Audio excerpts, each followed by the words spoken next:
मुख्यमंत्री सुखविंदर सिंह सुक्खू ने आज शिमला ओक ओवर में बान का पौधा लगाकर 75वें राज्य स्तरीय वन महोत्सव का शुभारंभ किया।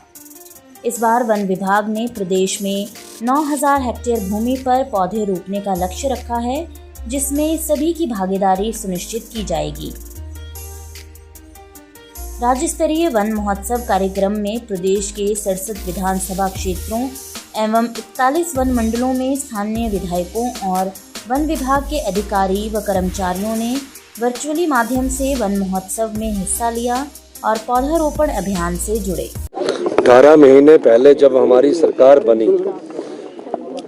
और मैंने मुख्यमंत्री के तौर पर जब शपथ ली, हमारे मंत्रिमंडल के सदस्यों ने जब मंत्रिमंडल के तौर पर शपथ ली, उस समय से हमारी सरकार सभी प्रकार के विभागों में आमूलचूल परिवर्तन करने जा रही है और वन विभाग भी उसका एक भाग है। मुझे खुशी है कि 75वें वन महोत्सव के इस अवसर पर जो हमने एक साल पहले परिवर्तन किए थे, उन परिवर्तनों को हमने पहले पायलट प्रोजेक्ट के रूप में अमली जामा पहनाया।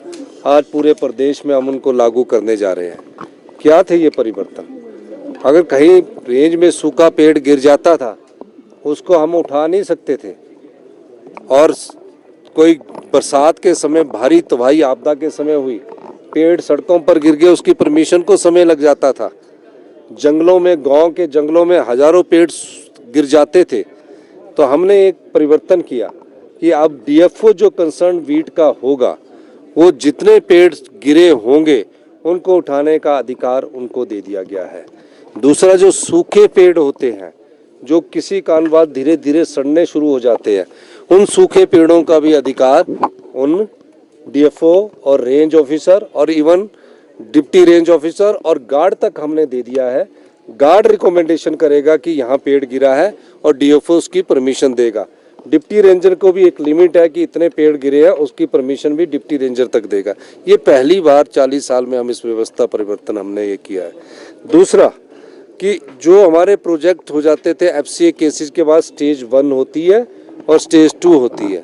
हमने कहा जो भी लीनियर प्रोजेक्ट होंगे, जैसे एनएचआई की 4 लेन बननी है, तो स्टेज 2 आने में 6 महीने लग जाते हैं, रोड खड़ा हो जाता है। तो जो भी रोड हमारे बनेंगे उसमें भी डीएफओ को ये पावर दे दी गई है कि वो स्टेज 1 के बाद उन पेड़ों को कटवाने की अनुमति दे सकता है। तीसरा, जो महिला मंडल है, अगली बार उनको हम उनकी जो फॉरेस्ट बीट होगी उसका कोई एक भाग उन महिला मंडल को फलदार पौधे उगाने के लिए हम देना चाहते हैं, और फलदार पौधे उगाने के बदले उन्हें पैसे मिलेंगे और उनकी सुरक्षा करने के लिए भी उन्हें पैसे मिलेंगे। इस प्रकार की नीति बनाने की हम अगले साल से सोच रहे हैं।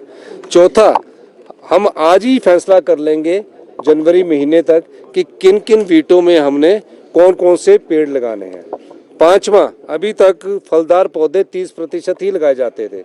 हमने फैसला किया है कि अगले 1 और 2 साल में 60% फलदार पौधे उस जिला की ज्योग्राफिकली के हिसाब से जंगलों में लगा दिए जाएंगे, ताकि जैसे कि शिमला जिला में कौन से फलदार पौधे होते हैं, कांगड़ा जिला में कौन से फलदार पौधे होते हैं, सोलन जिला में कौन से फलदार पौधे होते हैं, सिरमौर जिला में कौन से फलदार पौधे होते हैं, और जंगलों में जो हमारे पुराने जंगली जो फलदार पौधे होते थे उन सबको लगाने की हमने नीति का अनुमोदन आज किया। ये बहुत बड़ा परिवर्तन हम वन विभाग में लेकर आए हैं और मुझे खुशी है कि वन विभाग से जो 1 महीने पहले जो हमारी बैठकें हुई थी उसका आज असल में स्वरूप आपके सामने आया है। और वन विभाग के रूप में सभी जिलों से भारतीय जनता पार्टी के भी जितने विधायक हैं, सबको ये है कि सब फॉरेस्ट डिपार्टमेंट के अधिकारी 68 के 68 विधायकों के पास जाकर जिस प्रकार का वो पौधारोपण करना चाहते हैं उस दिशा में आगे बढ़े। सर, कुल्लू में जो है वीडियो से जुड़े रहने के लिए धन्यवाद।